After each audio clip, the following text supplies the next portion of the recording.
this video and demo, we're going to look at the overview of the columns builder and try to get an understanding of why you would want to use this feature in the DataTables builder. What I'm referring to is a widget or a UI within the application that basically allows you to control what columns are seen, searchable, visible, change their titles, hide them, rearrange the order. So this is just kind of a preview of what that tool looks like. If we look further though, what we're going to do in the demos is kind of just show you how these features work. There's 6 kind of areas of the builder that we're going to dive into. So I'll just kind of go over those quickly right here. First of all, we have the display order and the arrows, and that's represented by this column here. So in our data, we had 16 unique fields, and they're listed here based on the way that the data came in. But what we can do is control that order and say, hey, move this forward, take this column and put it in the front, move this one to the back.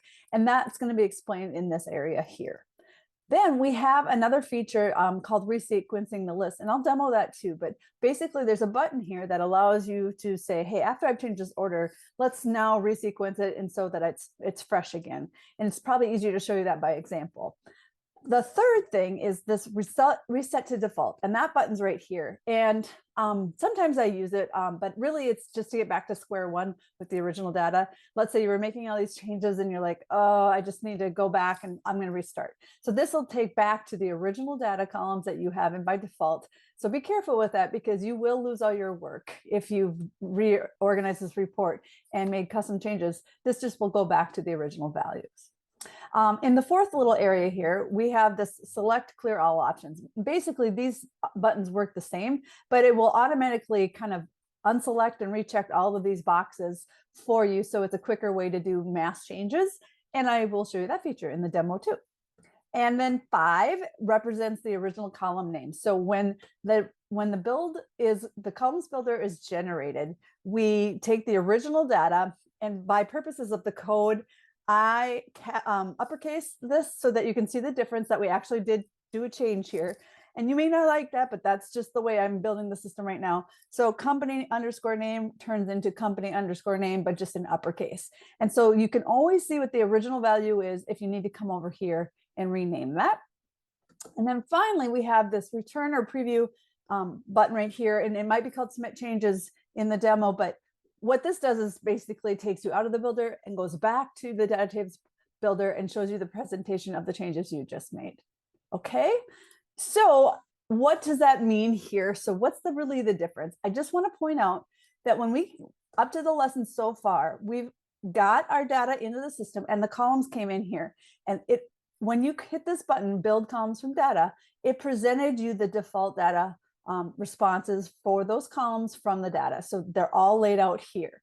When we use the builder, we go into the system right here and we make our changes. And when there's data in here, that means the builder has been used and we've done something. When there's values over here, it overrides anything over here. If you don't go and use the columns builder, it's just going to take out of the box default from what we've done so far. And that's all you've seen up to this point. We are now going to introduce the columns builder in the demo, and we're going to go see how to use the tool to make your lives a little bit easier for, formatting your own reports. We're in the demo file 3.1, overview of the columns builder. We're going to go into the tool now and see a few of the new features I've added, and then we're also going to play around with the columns builder to get you guys familiar. Let's go ahead and hit our quick start option. All right, just so you remember from what I added to the demo file, there's this new search data tables feature. Just wanted to quickly point that out, that if we wanted to look for any video in series 2.0, we could simply just type that. If we wanted to find anything about, the word columns, we could put that in there and you're going to see the videos there. So just begin to use that if you want to. I am going to start using it as we go through because our list is so long that we're almost ready to scroll through. I also locked all these reports from before, so you can kind of see that. But what we're going to do now is just typically what we've done before. Let's go to the very last video. Let's do our duplicate action and give it a new name. So as we do that, we are going to take the action of duplicating this entire record. And we're going to call it video 3.1 and get ourselves ready to go for learning how to use the overview of the columns builder. Everything else can stay the same and we can submit and close. And you can see now that we are scrolling and video 3.1 isn't on there. So just for my purposes, I am going to type a 3 and now I know I'm just working right on this one. So use that to your advantage. Okay, we are looking at video 3.1 and it's just using the report that we had last time. And what you can kind of see here is we've got active, address, city, some things. What we're going to do now is hop into the builder to be able to see what it looks like to be able to format this report and make it look like we want to quickly. So let's head to the columns tab. And originally, like I explained, this came in, here's the data. And if we open this a little bit further, these are the columns that came in. By default, this is how it's presented to you when we hit this button. But now what we want to do is instead of modifying this data here, and you can, for example, we can see this if we're looking at the ID field, I'm going to change this back to true here. And now the ID field appears. So we would have to manually change this on every one, which you can do. I'm not saying that you can't do that, but let's make sure I spelled this correctly. And therefore, that's basically what we're doing is changing the settings of the columns that came in.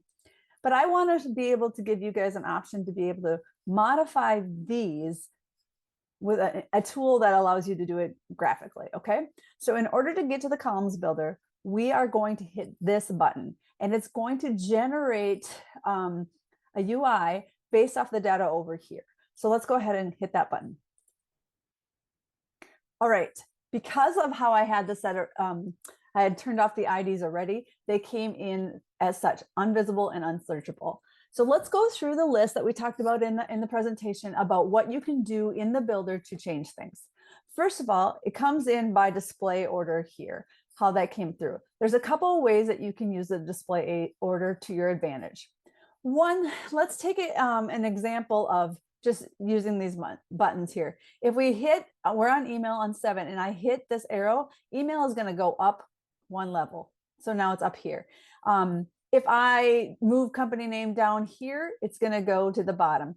If on company name, I wanted it to be the top, do you see how I said shift click to move to the top? So if I hit shift on this button, it automatically moved to the top. So there's a couple ways you can migrate this. What about like, let's say I want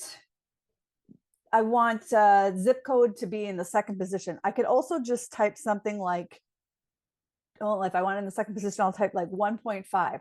Does that make really any sense? It hops right up there. So you can also say, you know, I want this at 2.5. Just put it between 2 and 3. You see how that happens there?